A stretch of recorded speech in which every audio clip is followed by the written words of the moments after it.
반갑습니다. If any of you have watched any of my previous videos over the course of the past couple of years, you will probably recognize this lovely lady here. This is my friend Candice. And Candice is a teacher here with me in Busan. And you've been here how many years again? This will be my 6th year. Really? Really. August will be 6 years. Going into your 6th year with EPIK, Yeah. right? And the reason why I wanted to do this video for so many people out there are interested in teaching and are kind of like, how do I get started? What do I do? How do I prepare for my lesson plan that I have to do for an application? How do I prepare a lesson for an open class and stuff like that? And I thought that nobody would be better than Candice to talk to because she's an award-winning teacher. So I thought that I would come over in this is Candice's nice flowery apartment. It's very girly in here. It's the princess pad. It's the princess pad. It's very different from mine, but I do have the Hello Kitty wallpaper. But I'm just going to stop talking because that's all I do is talk on my videos. But can you just tell us a little bit about yourself, like where you're from, and a little bit about how you got started teaching? Alright, I'm from South Africa. I majored in English, so I thought it would be good to teach English overseas. And I came here in 2009. My plan was just to stay here for a year, but that plan changed into 5 years and now 6 years and indefinitely. I think mostly my decision has been controlled by these open class competitions, because if you win, you are like obligated to stay because they give you incentives and that You're obligated to stay. Yeah, well, with the first competition they gave me a cash incentive, so I had to stay in order to collect the full prize because they broke it down into 12 months. So if you So if I said no, I'm leaving, then I would have lost the title. Yeah. Before the end of your contract? No. If I completed my contract and didn't renew for a second year. Oh, really? Yeah, then I wouldn't have got the title or the money. That's interesting. Yeah. So there's a nice way for them to lock you in. Really? That's pretty impressive. So when you come to Korea, if you're a teacher and you work for the public school system, you're going to have to do an open class where first you're just kind of being viewed by the people in the school, the parents can come and watch. But as you get, if there is a representative from the Office of Education, I think, yeah, in all cases, and if they recommend you, then you keep going up like this tournament ladder, and they crown a victor for that office province of education, and Candice was the winner. Now, I just want to point out that so many things have changed in EPIK in the past 3 or 4 years. They've slashed jobs. Yeah. So essentially now there's only elementary jobs left. But when you won, it was a full ship, right? There was elementary, middle school, and high school. So she beat out a full boatload of teachers. So that's pretty impressive. And that's the year you started. So you... Yeah. I trained the Red Dragon. I was actually there. She has a picture of me where I came in to watch her class, because other teachers can come watch your class as well. So other teachers from your school, Korean teachers, other teachers in EPIK, and people from the Office of Education, and I was in your class. Yeah. So I can say I trained the Red Dragon. Yeah. What about certifications? What kind of certifications do you have? Well, after my first year in Korea, I decided to get a TESOL certificate. That's if you want to teach ESL abroad. It's a good certificate to have. When I first started, it was okay for us to do the course online, but as you said, things have changed. So now it's mandatory for you to go to a class and sit in the class for maybe 4 weeks. So your TESOL certification, there's like 100, like 120 hour, 100 hour, things like that. I did the 140 hours. 140 hours? Yeah. and then I did a business English course with the same institute, All right. just in case I lost. So yours is a 140 hour. Yeah. How much of it was in class? No, it was an online course because back then we could do online. Ah, right. So things have changed. You have to, at least a portion of your TESOL certification, in most cases, has to have a portion where you're in class. Things have gotten a little stricter. Yeah. So you have a TESOL certification. What else? You have a degree in English. Degree in English.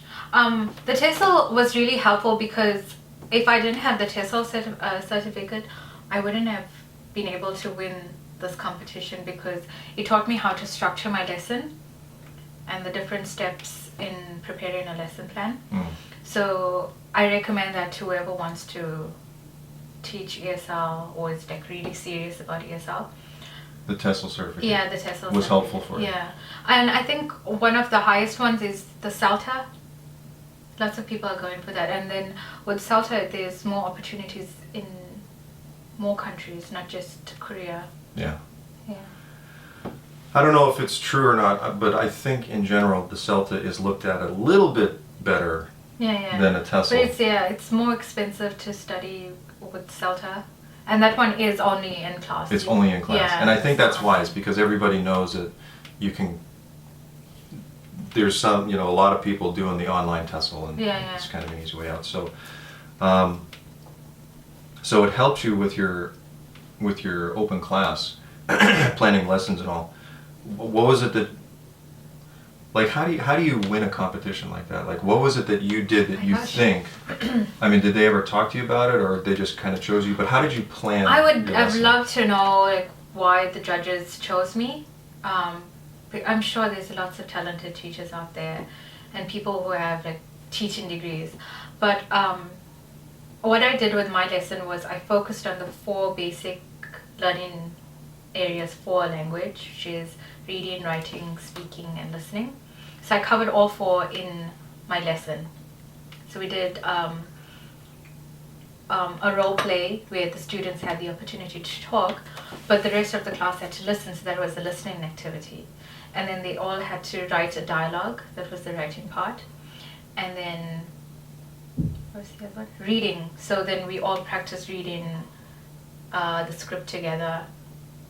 So if we cover those 4 areas, I think the judges, they feel like, you're doing a good job with executing a lesson or being effective with passing the, on English knowledge.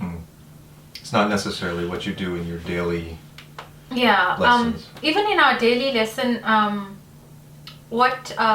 that I'm teaching elementary school, I'm working very closely with the co-teacher. In middle school, we have more control over the class, it's just us. But with elementary school, it's very 50-50. So we focus more on the textbook, so we break that up into the 4 sections. It's broken up for you. Yeah. So with my co-teacher and I, we coordinate, like one day we're doing speaking, one day we're doing listening, and then we do a review of the whole chapter, and then we cover the 4 basic areas again. Now you also recently were part of your team with your co-teacher. Yeah. That also was awarded again Second time. by the Office of Education. Chosen. So the first one we were talking about was only you alone in the class teaching your own class. But you also your co-teachers also have to go through the drill as well for their purposes, and you're going to be part of that. And so with this one, the focus was for the Korean teacher to get some ranking. They also go up ranking, so later on if they apply to be like vice principal or principal of the school, those points carry weight.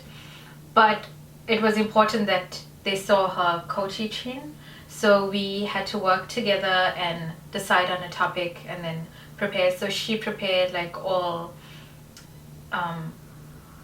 the charts, and they go all out for the open class. So, and then I helped to design worksheets we did 2 types of worksheets where the children could have a guided practice for writing and free practice for writing. So we did more focus on writing, but the students had an opportunity to speak as well when they presented their writing pieces.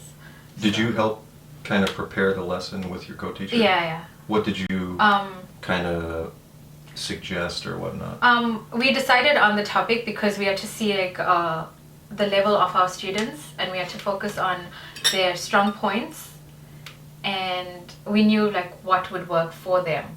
So she prepared her part, I prepared my part, we put it together, then we went through it and we decided like which ones work best, and we went through the lesson plan like point by point. It's like a 4-page lesson plan, went through each point.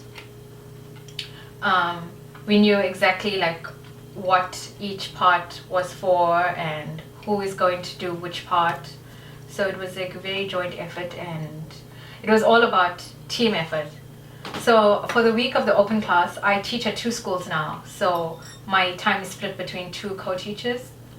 So for that week, we had to negotiate time with me on my other school to have me at the school, the main school, for the open class, and just so that we can prepare, because it's a lot of pressure.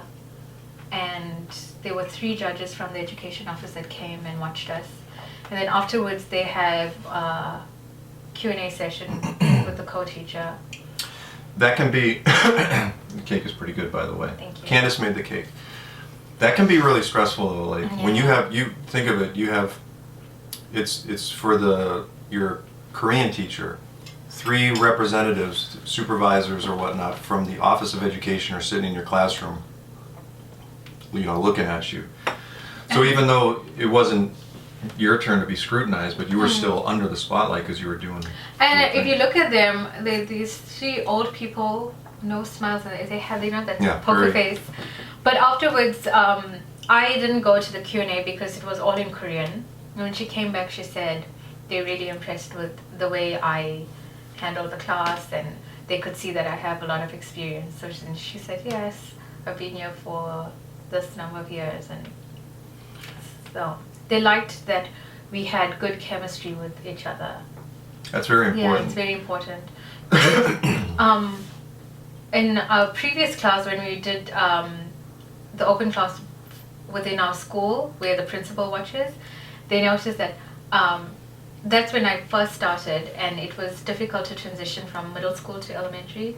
So there we could notice that we didn't have much chemistry. But I think working over the past couple of months, we have developed a good working relationship, so it helps. And that's the students feed off our energy as well. Yeah, I mean, you're gonna have times when, there's teachers that get stuck with some real stinkers, and that might happen to you. But I think generally the Korean teachers are just trying to come to work, do their job. If you get stuck with someone that is not the friendliest or the nicest, coolest person, you got to find a way to make it happen, because you got to have that chemistry. Otherwise, it can be a long year, and it just makes your classes so much easier. So, what was the activity that you did when it was your co-teachers? That one we focused on writing. We wrote an essay about a trip we want to take. So it was part of one of the topics in the textbook where we focused on future tense. So we taught them the future tense in classes leading up to the open class. So for the actual open class, we did activities that helped them with their essay writing. So we did a game that helped them to practice writing, and then we did like a mind map to give them ideas about how to write an essay, like what type of sentences we are looking for, and we gave them sample questions as a guide for them to write. And the students did quite well, because elementary students don't usually write long sentences, but these students were very motivated. Like all the activities that we did motivated them, and they wrote their own mind maps, which they followed when they were writing their essays. So it was quite, what's the word I'm looking for? Scripted. No, not scripted. For us, it was nice to see them being able to use their imagination and write by themselves. My co-teacher and I both agree that the students need to work independently and not just focus on the textbook and everything like the teacher says is gospel. They need to be independent thinkers. I'm a strong advocate of that, so these type of writing activities help them to use their own creativity.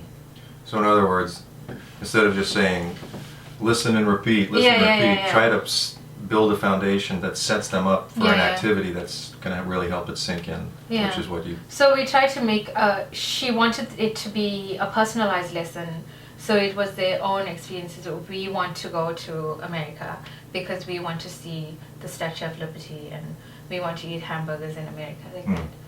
As opposed to the textbook that says, this is Mino. Mino wants to go here. Right. Mino wants to eat bulgogi, like that. Now, did you get anything? Did you win anything for that one? No, but our school bought us mandu, so. Mandu. This is huge mandu. Oh, the big mandu? Yeah. You know, it's funny. I learned in judo and wrestling, they get the big bulky ears. We call it cauliflower ear in America because it looks like cauliflower. Yeah. Because it's getting smashed and then it fills up the fluids. Here they call it mandu ear because the shape of the huge mandu. Oh, the flower It looks shape. just like, and it's kind of bumpy and it's yeah. thick. Like it looks just actually that actually does look like one of the banged up ears. Let me take a sip of this tea.